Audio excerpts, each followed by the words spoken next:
안녕하십니까. 오늘은 꽤나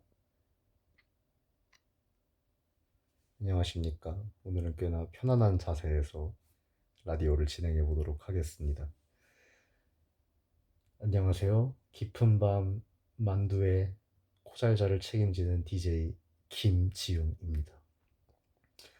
우리가 흔히 식탁에서 마주하는 조개들, 잔잔한 바다바닥에 그저 가만히 누워 있을 것 같은 이 작은 생명체들에게 얼마나 놀랍고 신비로운 비밀이 숨겨져 있는지 알고 계시나요? 오늘 밤 알면 알수록 감탄하게 되는 조개들의 새롭고 흥미진진한 비밀 10가지를 알려드리도록 하겠습니다. 첫 번째, 구멍 속의 비상탈출. 바닷가 갯벌에 가면 참 신기한 광경을 보게 됩니다. 송송 뚫린 구멍으로 소금을 쓱 뿌리면 잠시 후 대나무처럼 길쭉한 녀석이 쏙 하고 튀어나오지요. 바로 맛조개입니다. 흔히 사람들은 맛조개가 소금을 좋아해서 밀물이 들어온 줄 착각하고 올라온다고 생각합니다. 하지만 여기에 사실 조금은 미안한 반전이 있습니다. 사실 이건 맛조개의 삼투압 비상탈출입니다. 삼투압이란 농도가 낮은 쪽에서 높은 쪽으로 물이 이동하는 현상인데요. 구멍에 소금이 가득 차면 맛조개는 몸 안의 수분을 순식간에 빼앗길 위기에 처하고 맙니다. 너무 괴롭고 화가 나서 참지 못하고 탈출하는 것이죠. 게다가 이 녀석들 조개치고 엄청난 기동력을 자랑합니다. 땅을 파고 들어갈 때 근육질 발을 모래에 푹 찌른 뒤 발끝을 닷처럼 크게 부풀려 고정하고는 몸을 아래로 확 끌어당깁니다. 그 속도가 거의 삽질하는 속도보다 빨라서 위로 올라왔을 때 잘 낚아채지 않으면 눈 깜짝할 사이에 깊은 모래 속으로 사라져 버린답니다. 소금 구멍 뒤에 숨겨진 치열한 생존 본능 흥미롭지 않나요? 다음 이야기는 조개 중에서도 조개의 여왕이라 불리는 백합에 대한 이야기입니다. 백합은 살아있을 때나 신선할 때는 입을 꼭 닫고 있기 때문에 입이 무거운 조개로 통합니다. 그래서 옛날 선조들은 조가비를 꼭 닫고 정조를 지키는 여인의 정조를 조가비를 꼭 닫고가 무슨 소리죠? 제가 쓴 거 아닙니다. 조가비를 꼭 닫고 정조를 지키는 여인의 정조를 백합에 비유하곤 했습니다. 그런데 이 백합 껍데기에는 아주 신기한 수학적 정밀함이 숨어 있습니다. 백합은 수많은 무늬와 굴곡을 가지고 자라는데 수천 수만 개의 백합 껍데기를 섞어놔도 원래 한 몸이었던 왼쪽과 오른쪽 껍데기가 아니면 절대로 아귀가 맞지 않는데요. 이 때문에 고대 일본의 귀족들은 백합 껍데기 뒷면에 화려한 그림을 그려 짝을 찾는 카이아와세라는 고급 놀이를 즐겼고 이는 평생의 반려자를 상징하는 혼수품이 되기도 했습니다. 심지어 고급 바둑돌의 흰 돌도 이 백합과 조개의 두꺼운 껍데기를 깎아서 만든대요. 물 밖에서도 단단히 입을 닫고 몇 주나 살 수 있을 만큼 강인하면서도 오직 하나의 짝만을 허락하는 백합. 참 로맨틱하고도 신비로운 조개네요. 세 번째입니다. 해방조개가 된 계량조개. 여러분, 이름에 해방이라는 멋진 단어가 붙은 조개가 있다는 걸 알고 계시나요? 정식 명칭은 계량조개지만 동해안에서는 명주조개, 서해안에서는 밀조개나 노랑조개라는 친숙한 방언으로 불리는 조개입니다. 이 계량조개에는 가슴 뭉클한 역사가 깃들어 있습니다. 때는 1945년 광복 직후 우리나라는 극심한 사회적 혼란과 식량 부족으로 수많은 백성들이 굶주림에 시달리고 있었대요. 그런데 참 기적처럼 가을부터 서해안과 남해안 일대에 이 계량조개가 바다를 뒤덮을 정도로 그야말로 엄청나게 번식해서 밀려왔습니다. 남녀노소 할 것 없이 바닷가로 나가 뻘을 긁으면 이 조개가 괴짝으로 쏟아졌고 덕분에 굶어 죽을 위기를 넘긴 이들이 가득했대요. 사람들은 나라가 해방되던 해에 하늘이 내린 선물이라며 이 조개를 해방조개라고 부르기 시작했습니다. 기단처럼 고운 황금빛 껍데기 속에서 혀를 닮은 주황색 발을 가진 계량조개. 일본에서는 초밥의 고급 재료로 쓰일 만큼 달큰하고 부드러운 맛을 자랑하지만 우리 선조들에겐 눈물과 배고픔을 달래주었던 고마운 영웅의 이야기로 기억되고 있습니다.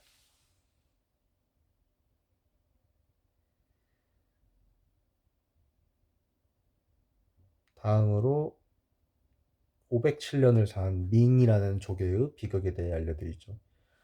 인간의 평균 수명은 길어야 100년 안팎이지만 차가운 북극해 바다 깊은 곳 대양 백합 조개가 살고 있습니다. 이 조개들의 수명은 엄청나게 길대요. 지난 2006년 영국의 한 연구진이 아이슬란드 해안에서 아주 커다란 대양 백합 조개 한 마리를 채취했습니다. 과학자들은 이 조개의 나이를 알아보기 위해 껍데기를 열고 조사를 했는데 무려 507세였다고 합니다. 1499년에 태어난 이 조개는 영국의 세익스피어가 희곡을 쓰고 이순신 장군이 한산도 앞바다를 지키며 나폴레옹이 유럽을 뒤흔들 때도 차가운 바다 밑바닥에서 조용히 숨쉬고 있었습니다. 이 조개에는 중국 명나라 시대에 태어났다 하여 밍이란 이름을 붙었다고 합니다. 하지만 연구진이 조개의 나이를 확인하기 위해 껍데기를 강제로 여는 과정에서 그만 죽고 말았대요.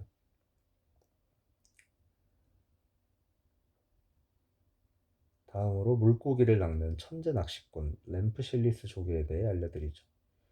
인간들은 물고기를 잡기 위해 정교한 가짜미끼, 즉 루어를 사용합니다.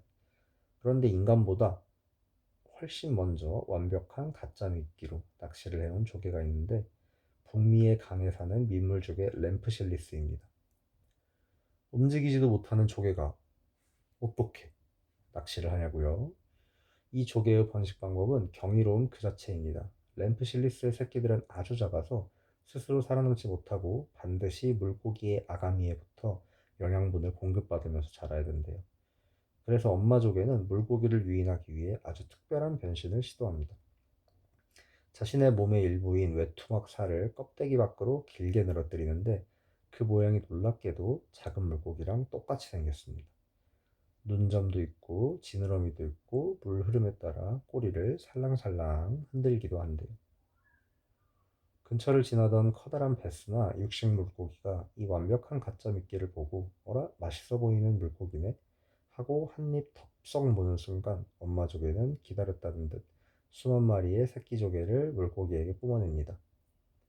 깜짝 놀란 물고기가 미끼를 뱉고 도망갈 때 이미 새끼들은 아가미에 안전하게 자리 잡은 뒤죠. 조개의 영리한 낚시 기술, 대자연의 신비란 정말 놀랍습니다.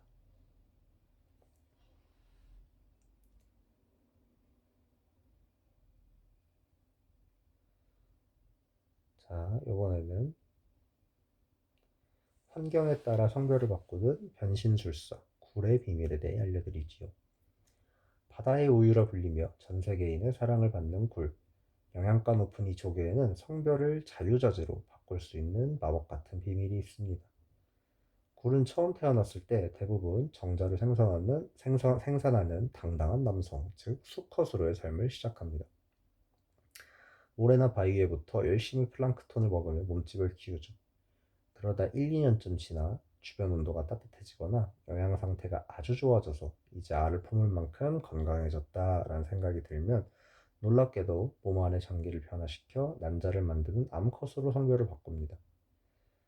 만약에 주변에 암컷이 너무 많고 수컷이 부족하다 싶으면 다음 해에 다시 수컷으로 되돌아가기도 합니다. 환경과 종족 번식의 유리함에 따라 성별을 왔다 갔다 하는 카멜레온 같은 능력을 갖춘 셈이죠. 게다가 굴은 바다의 위대한 환경 미화원이기도 합니다. 단 한 마리의 굴이 하루에 무려 150에서 200리터에 달하는 바닷물을 여과시킵니다. 멋진 조개네요. 굴도 조개라고 볼 수 있겠죠. 아닌가요? 아무튼 다음 피조개의 생존 전략에 대해 말씀드리겠습니다. 흔히 곤충이나 조개 같은 연체동물은 피가 없거나 투명하고 푸르스름한 피를 가졌다고 생각하기가 쉽습니다. 저도 그렇게 생각했습니다. 맞죠? 실제로 대부분의 조개는 구리 성분이 든 헤모시아닌이라는 성분 때문에 맑은 피를 가지고 있습니다. 하지만 우리가 꼬막집이나 횟집에서 보는 피조개는 이름 그대로 껍데기를 열면 붉은 피가 떨어집니다. 이 조개는 왜 사람처럼 붉은 피를 흘리는 걸까요? 바로 헤모글로빈 때문입니다.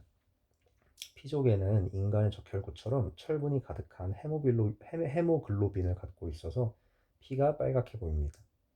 조개가 왜 굳이 인간과 같은 피를 갖게 됐을까요? 바로 척박한 환경에서 살아남기 위한 눈물겨운 진화의 결과입니다.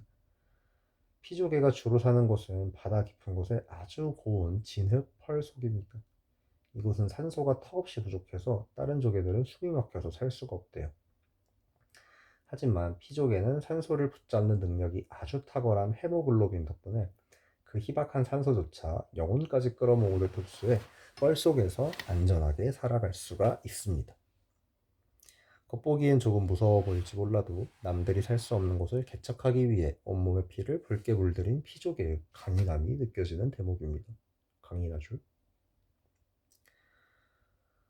자, 다음은 껍데기를 포기한 거인 100년을 사는 코끼리 조개에 대한 이야기입니다. 정식 명칭은 말조개의 일종이지만 생긴 게 코끼리의 코를 닮았다 하여 코끼리 조개라고 불립니다. 이 조개는 몸집에 비해 껍데기가 터무니없이 작습니다.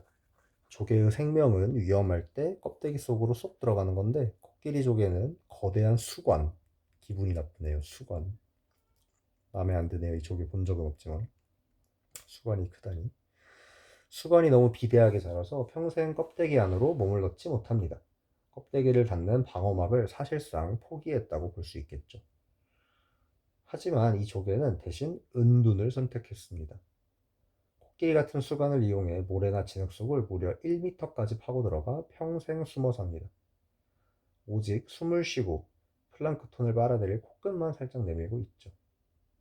특별한 천적이 없다면 보통 100년에서 길게는 160년까지 살아갑니다. 겉보기에는 껍데기도 못 닫는 바보 같지만 자신만의 은둔 방식으로 한 세기가 넘는 세월을 살아가는 바다의 숨은 현자랍니다.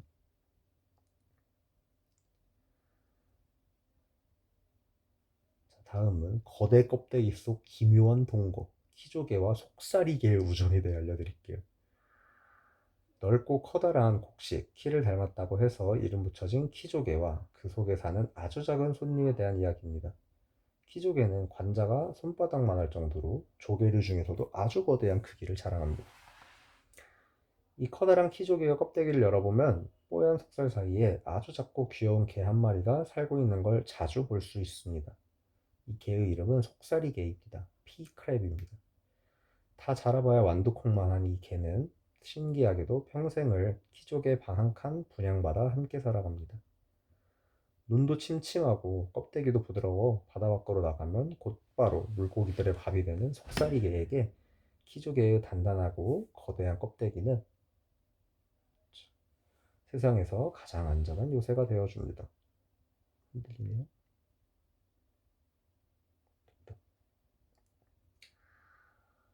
그렇다면 키조개는 이 무임승차 손님을 싫어할까요? 아닙니다. 키조개가 바닷물을 빨아들여 플랑크톤을 걸러먹을 때 찌꺼기가 남으면 속살이개가 조개살 사이를 부지런히 다니며 청소해줍니다. 심지어 문어나 낙지 같은 무서운 천적이 다가오면 속살이개가 키조개의 예민한 살을 콕콕 찔러서 위험해 얼른 입 닫아 하고 알람 역할까지 해준다고 합니다. 거대한 키조개와 조그마한 꼬마 속살이개의 바닷속 기묘하고도 따뜻한 동거 이야기 신기하지 않나요? 아쉬우니까 몇 개만 더 해보겠습니다.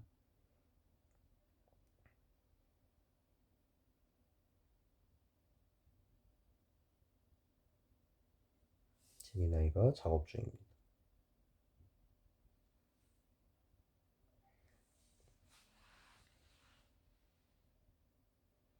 잠은 잘 오고 계신가요? 조기들의 신비로운 이야기가 매우 매우 흥미롭죠? 다음으로 바닷속의 화려한 클럽 디스코족에 대해 알려드릴게요. 열대우림의 푸른 바닷속 산호초 틈새를 살짝 들여다보면 마치 사이키델릭한 조명이나 네온 사인이 반짝이는 것 같은 기묘한 광경을 목격할 수 있습니다. 바로 디스코 조개라고 불리는 친구의 방입니다. 껍데기 틈새로 푸른빛의 번개가 연신 번쩍번쩍 치는 줄 압니다. 이거 전에 읽었던 것 같아요. 패스할게요. 조개 껍데기를 버린 건축과 샤워기 모양의 물조루 조개에 대해 알려드리겠습니다. 우리가 생각하는 조개는 보통 부채 모양의 두 장의 단단한 껍데기를 가지고 있죠. 하지만 자연의 세계는 늘 우리의 상식을 뛰어넘습니다. 인도양과 태평양 모래바닥에는 정원사들이 화분에 물을 줄 때 쓰는 물조루, 샤워기 헤드처럼 생긴 아주 기괴한 조개가 있습니다. 이름도 직관적인 물조루 조개입니다. 워터링 캔쉘이래요. 이 조개의 외형은 그냥 길쭉한 흰색 석회질 파이프입니다. 그리고 파이프의 맨 끝부분은 구멍이 송송 뚫린 샤워기 모양을 하고 있죠. 도대체 이게 왜 조개일까요? 비밀은 이 조개의 어린 시절에 있습니다. 물조루 조개도 아기 때는 아주 평범하고 귀여운 두 장의 껍데기를 가진 물조루 조개로 태어납니다. 하지만 자라면서 모래 속으로 파고들어 정착할 준비를 시작하면 과감한 건축을 시작합니다. 자신의 몸 전체를 감싸는 길쭉한 원통형의 파이프를 스스로 분비해 만들기 시작합니다. 이 과정에서 원래 가지고 있던 작은 조개 껍데기 두 장은 쓸모가 없어져 파이프 한쪽 벽면에 아주 작게 흔적으로만 박혀버립니다. 그리고는 모래 속에서 물을 빨아들이기 편하도록 앞부분에 수많은 구멍을 뚫어 샤워기 모양을 완성하죠. 집을 짓기 위해 자신의 본래 모습을 액자 속 그림처럼 박아버린 듯한 바닷속의 독특한 건축가 물조루 조개입니다. 다음으로 마지막 조개를 소개해 드리겠습니다. 화려한 주황색과 붉은색의 길쭉한 가시들을 온몸에 두르고 있는 가시국화 조개입니다. 찔리면 매우 간지러울 것 같군요. 이 조개는 과거 중남미의 거대 문명 잉카 제국에서 황금보다 더 귀한 대접을 받았다고 합니다. 잉카인들은 이 조개를 물루라고 부르며 신들이 먹는 음식이라 여겼습니다. 가시국화 조개는 주로 따뜻한 적도 부근 해안에 깊은 바닷속에 살았기 때문에 안데스 고산지대에 살던 잉카인들이 이 조개를 구하기 위해서는 목숨을 건 대규모 원정을 떠나야 했습니다. 원주민 잠수사들은 아무 장비도 없이 맨몸으로 깊은 바다에 뛰어들어가 가시에 찔리는 고통을 참아가며 이 조개를 채취했죠. 이렇게 구해진 조개는 황제의 제단에 바쳐졌고 비를 내려달라는 기우제의 핵심 제물이 되었다고 합니다. 그냥 해녀들이네요. 네. 해녀가 희귀한 조개를 가져왔다. 실제로 이 조개에는 기가 막힌 예언 능력이 있는데 평소에 보이지 않던 가시국화 조개가 페루 해안가에 대량으로 밀려온 해가 있었습니다. 이때는 어김없이 대홍수와 가뭄을 동반하는 기후현상 엘니뇨가 발생했습니다. 과학이 발달하지 않았던 고대 잉카인들은 조개의 갑작스러운 등장을 보고 대자연의 변화를 예측했다고 합니다. 기후를 미리 알려주는 바다의 예언자이자 제공을 지탱했던 신비로운 영혼 조개의 이야기였습니다. 어떻게 오늘의 조개 이야기들은 재미있으셨나요? 지금 굉장히 건방진 자세로 말씀을 드렸습니다. 오늘도 편안한 밤 되시고요. 좋은 꿈 꾸시고요. 꿀잠 자시고요. 똑바로 누워 자세요. 허리 아픕니다. 안녕.